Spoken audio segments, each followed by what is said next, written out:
भागचंद जैसे कवि क्या लिख गए, ते गुरु मेरे उर्वसे ते भव जलद जिहाद, आप तेरे पर तारही ऐसे शरीर सिराज, ते गुरु मेरे उर्वशे। साधु के दर्शन नहीं हो पाते थे, मां शास्त्रों पढ़ते थे। उत्तर भारत में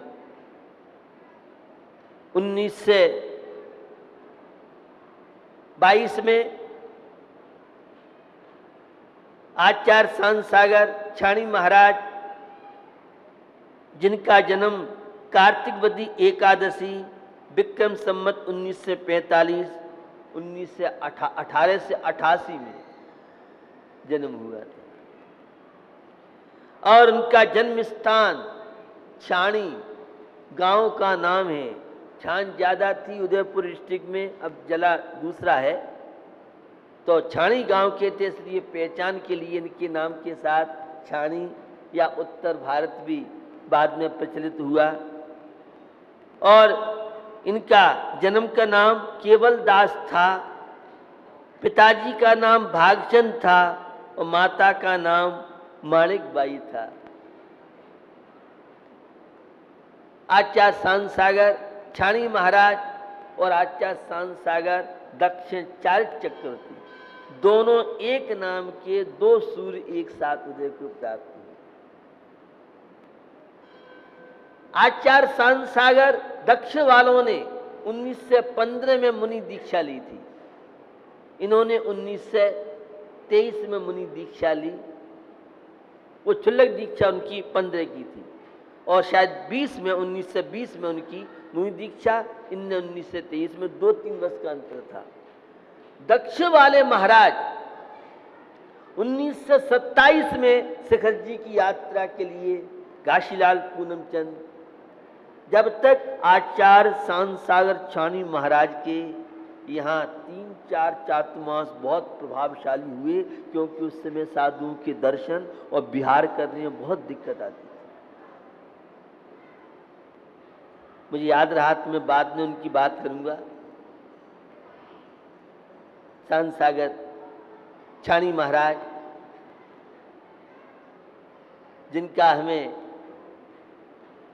जो ऊपर फोटो लगा हुआ है छीट जैसा, यह फोटो इनका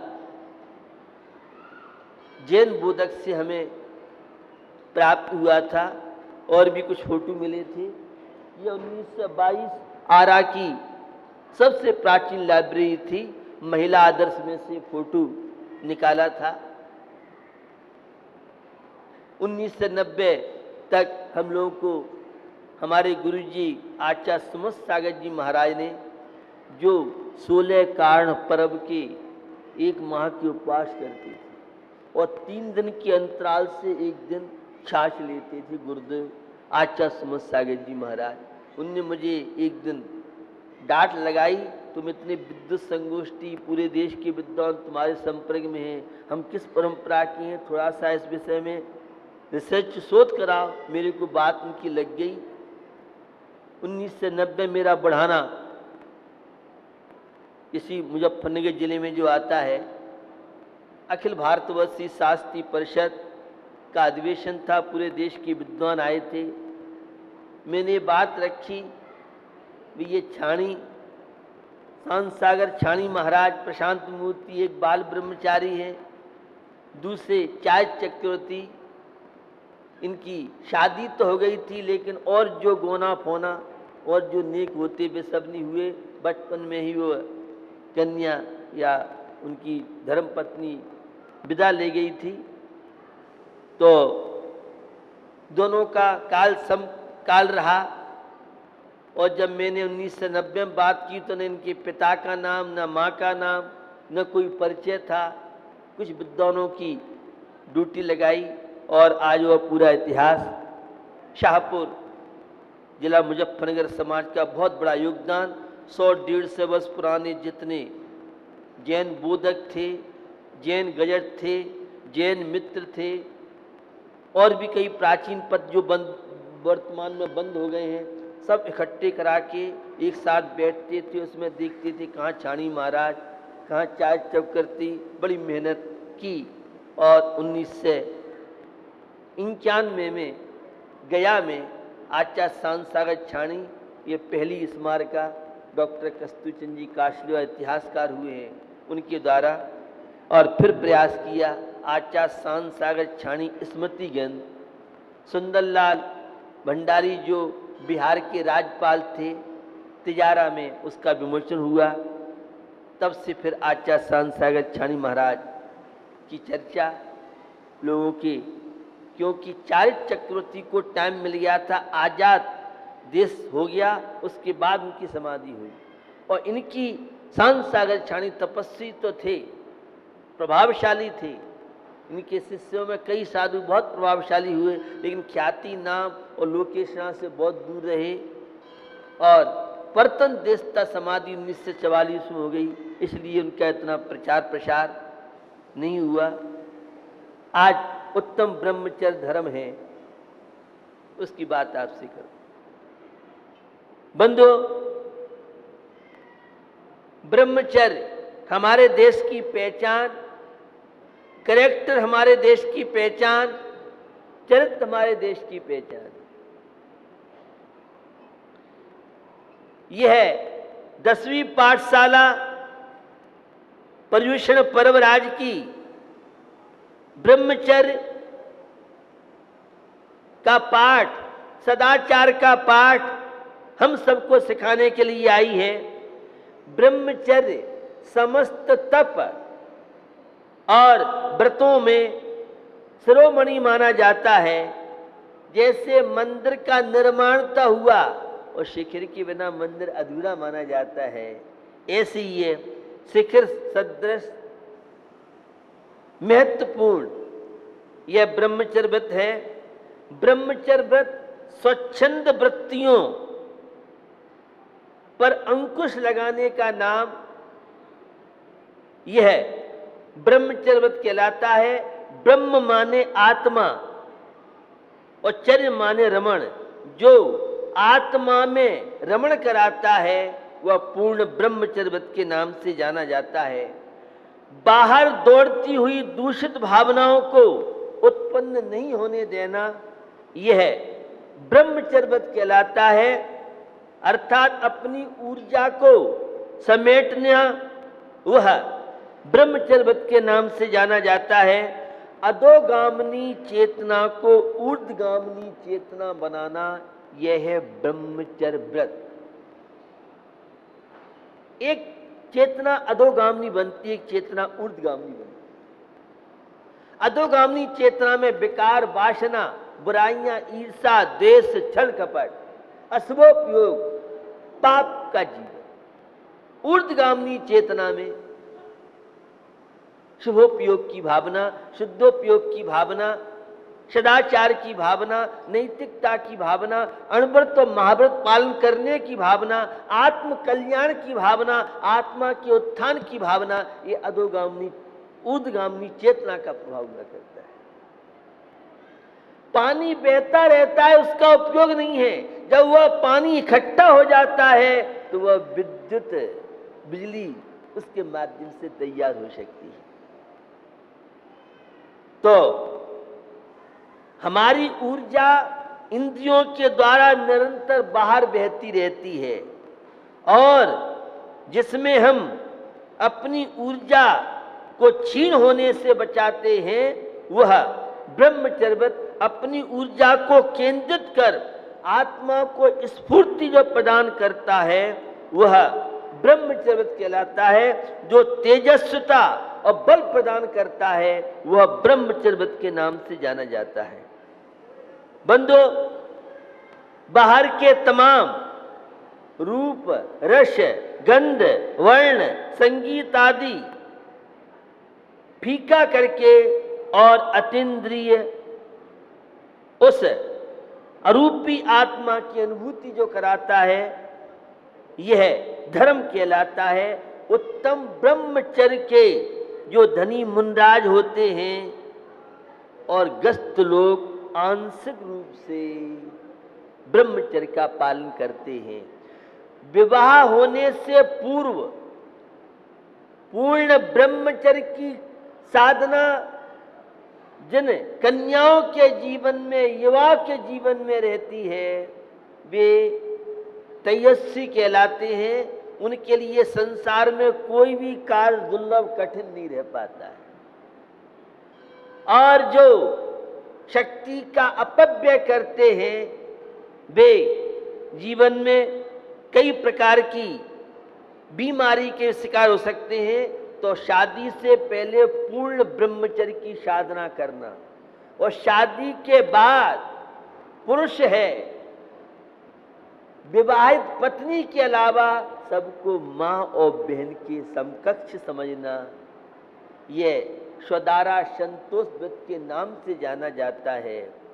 अपने से बड़ी उम्र वालों को मां की सदृश, अपने से छोटी उम्र वालों को पुत्री और समान उम्र वालों को बहन के सदृश समझना, यह पुरुष के लिए स्वदारा संतोष व्रत। तो महिला के लिए शील धर्म, शीलवती नारी का तो श्रृंगार श्रेष्ठ माना जाता है, और जिनका शील नहीं है वे कितने भी श्रृंगार करें, उस श्रृंगार का कोई महत्व नहीं है। तो पूर्ण जो साधना ब्रह्मचर्य की करते हैं वे मुनराज हैं। गृहस्थ जीवन में जो माँ पिता ने जिसके हाथ में कर सौंप दिया है, पति के अलावा सबको पिता, समान उम्र वालों को भाई और छोटी उम्र वालों को पुत्र सदस्य समझना, ये है शीलवत की कहानी।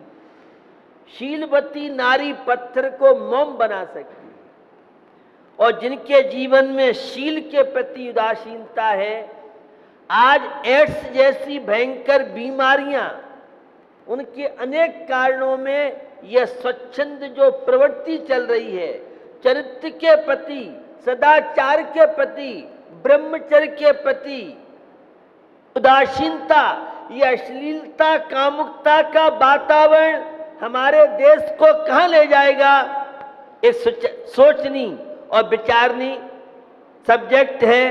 बंधुओं, रोम देश की एक बार चर्चा चली, और प्रसिद्ध साहित्यकार गोबंश से पूछा,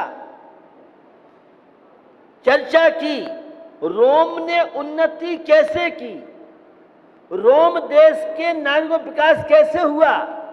तो उन्होंने कहा कि यहां सादगी पूर्ण जीवन जीने वाले, यहां ब्रह्मचर्य का महत्व समझने वाले, यहां सदाचार का जब से पालन किया तब से रोम देश के युवा युवती नागरिकों का विकास हुआ।